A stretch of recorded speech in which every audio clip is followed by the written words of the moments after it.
So, were you surprised by the Bank of Canada's decision today? I know that there was a small number of economists who thought, they might do a small increase today. No, I'm not surprised, and I'm glad they did not increase the interest rates. I think that's appropriate given the many signs that Canada's economy is slowing down quite significantly. And the other thing to keep in mind is while they did not increase the interest rate today, there's still a whole lot of pain coming from the interest rate hikes that have already occurred, nine previous ones. And the full impact of those rate hikes has not been felt in the economy. So this isn't a sign yet that, things are now going to get easier.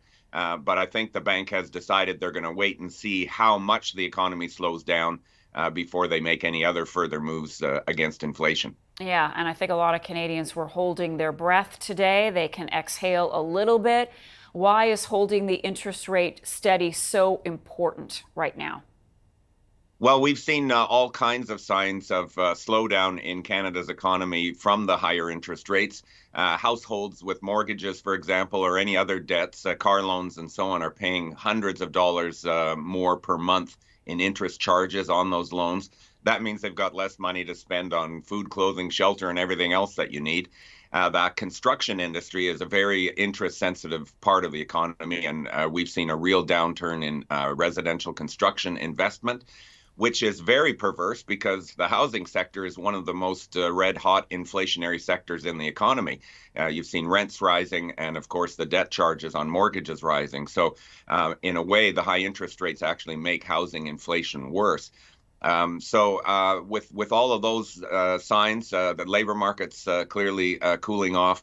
I think the bank has said, inflation is still too high for their liking, but they're going to wait and see what happens before they do anything else. And we're going to be hearing from Tiff Macklem next hour. Specifically, what are you listening for today from the Bank of Canada? Well, often the key information you get from one of these announcements is not the decision about the interest rate per se. It's some of the words in the statements that come along with that decision. So even the last decision a month ago, they held the rate steady, but there were some words in the statement that made people think, wow, they're really kind of leaning towards increasing interest rates again in the future. It was called a hawkish pause, was the term. The bank paused, but indicated that they were quite worried about inflation. So we will see in his words and in the official statement and the monetary policy report that's being released if there's any clues as to where the bank's likely to go in the next few months. Yes, we'll be parsing every word. Jim Stanford, economist and director with the Center for Future Work, thanks again.